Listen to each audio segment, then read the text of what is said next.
大家好，欢迎来到小诺厨房，我是小诺。今天给大家分享一个芝麻香酥饼的做法，可烤可烙，层次丰富，香酥掉渣。一起看看我是怎么做的吧。首先，我们来和个水面团，准备250克的普通面粉，倒入面盆里，加入35克的食用油，再用125克的清水和面。水的量要根据面粉的吸水量来决定，稍微的会有一些悬殊。把它搅拌成面絮状，下手揉成一个光滑偏软的面团。揉好后装入保鲜袋里醒面。接下来我们再来和个油面团，125克的面粉，再加入60克的食用油。用筷子把它们搅拌均匀。这里提醒大家注意一点，食用油我们最好选择无味的食用油。搅拌至没有干面粉，再给它搓匀，然后整理成团。整理成团后，再和水面团放在一起，醒面30分钟。下面我们再来做馅料。锅中倒入90克的面粉，用中小火翻炒，不停地翻炒，一直炒至面粉微微发黄，关火。用电子秤称出70克，放在一旁备用。炒熟的面粉重量会有所减少，所以我们在炒的时候尽量多炒一些备用。接下来把70克的面粉倒入大碗里，往里面再加入40克的白糖、4克的椒盐粉、45克的黑芝麻粉、30克的核桃仁、30克的葡萄干，再加入50克的玉米油，把所有的食材搅拌均匀。搅匀后，再少量多次的加入清水，把馅料拌至湿润的状态。像这样能够轻松的转成团即可。再称出30克一个，把它团成团。做好后把它摆入盘中。这些馅料我一共做了10个。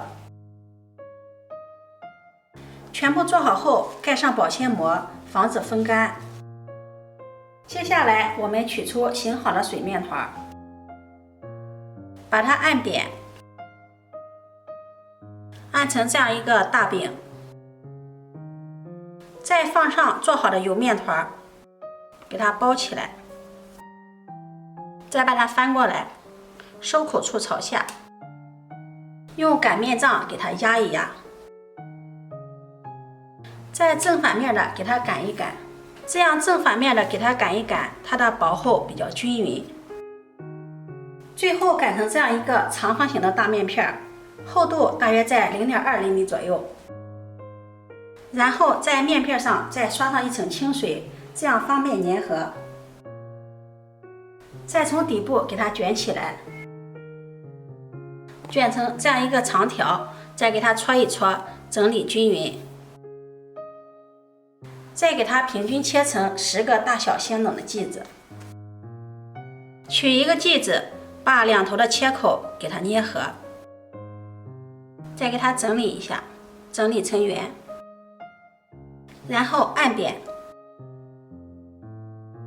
用擀面杖把它擀成饼状，尽量把边缘地方给它擀薄，不薄的话用手给它按压按压，把它捏得薄一些。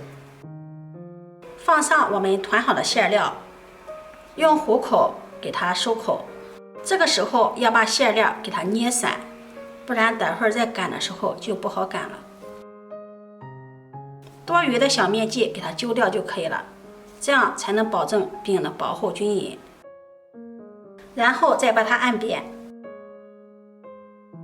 用擀面杖轻轻的给它压一压，正反面都要给它压一压，把它压成一个圆饼，再给它擀一擀，擀成像这样一个圆饼就可以了。厚度大约在0.5厘米左右。全部做好后，盖上保鲜膜，让它松弛10分钟。10分钟后，电饼铛预热，刷上食用油，油可以多放一些，这样做出的饼皮会更加的酥脆起层。油热放入饼皮，上面再刷上一层油，锁住水分，盖上盖子烙2分钟。2分钟后打开盖子，再给它翻个面，盖上盖子继续烙，反复的翻面，一直烙至饼两面金黄，饼面微微的鼓起，周围起酥层，像这样饼就熟了。出锅装入盘中，这样黑芝麻椒盐小酥饼就做好了。表皮金黄，一层一层的小酥皮，层层分明，掰开里面也是浓浓的芝麻香味儿，咬上一口真的是满口留香。嫌油大的朋友也可以刷上鸡蛋液，用烤箱来烤，味道一样的香酥。自己在家做的真材实料，没有任何的添加剂，吃着干净卫生，健康更营养。如果你喜欢，就收藏起来试试吧。喜欢我的视频，记得点赞、关注、转发，点我头像可以看到更多美食视频。我每天都会发布不一样的视频，我们下期视频再见。